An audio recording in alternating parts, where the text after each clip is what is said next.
through this conversation, I just keep thinking like what an amazing tool to have using a carnivore style diet, not forever, but as a tool. You can use a carnivore style diet as a tool. I don't think you have to be 100%, strict with it. You can include other things as long as you know what you're doing, but at least having that as the base, not only to prevent this stuff, but also to recover, then to bring things in and see how you feel. Am I in the ballpark there by saying that that is an amazing tool that people can use, and somebody like me who really enjoys a carnivore diet can just stay on it for a really long time as long as I'm feeling great and have really good energy? That's okay. Here's what I'd say is a little piece of nuance there. I am mostly carnivore as well. So I would call myself kind of carnivore adjacent. Do I enjoy the odd thing? Yes. And today I had tiger nuts.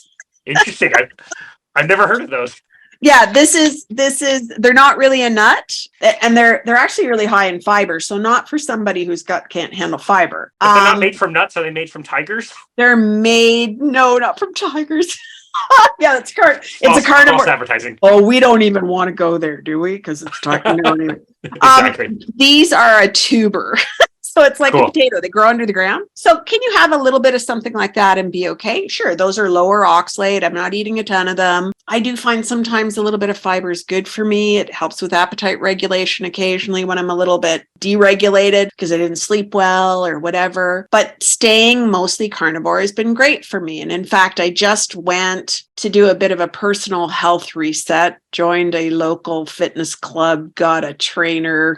One of the things that they did was an electrical impedance scale. And this is a long way around of saying, by being mostly carnivore, I've been able to maintain like really good muscle mass. And that's, I think, a real advantage of the diet. So I'm a woman in my 60s. I'm pretty deconditioned at the moment, other than walking my dog, and I really want to have more strength, more flexibility. And you see these older people who start to hoop over, and I want posture. So I've got some really clear goals because of what the work I do. I sit too much. So I wanted something that was going to really just, get me in fighting shape again. I used to do karate. I'd like to be in really good shape. Nice. The interesting thing there, though, is that even though I was pretty deconditioned, for my age and gender category, I am at the high end of normal, low end of high muscle mass. Fantastic. So I think there's things with carnivore which do good stuff for us. So I don't want to dissuade anybody from carnivore or carnivore adjacent or a keto carnivore kind of approach. But what I will say is this, having followed lots of carnivores,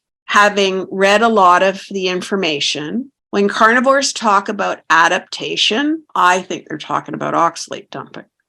Interesting. And the reason for that is that sometimes people feel wickedly awful, really big symptoms.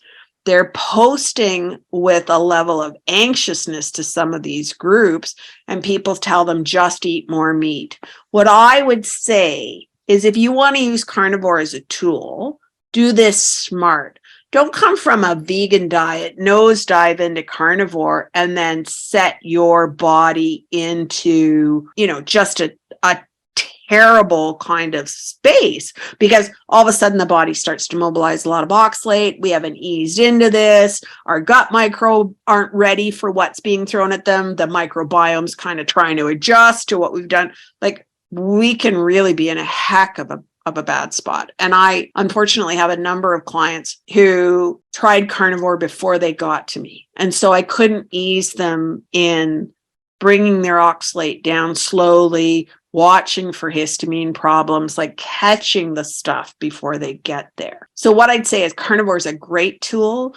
Carnivore is even a great, periodic reset. Like, I had been low oxalate for a decade before the first time I ever tiptoed into carnivore. It was a great thing for me, but I basically didn't have a lot of oxalate load to get rid of either. We can use it as a tool. We just need to use it in a smart way. I love that.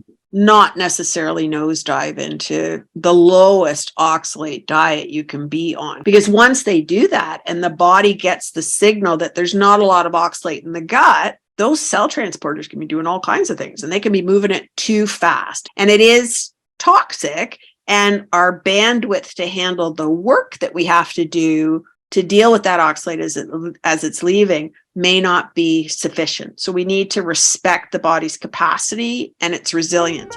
The sicker you are, the less likely you should just nosedive.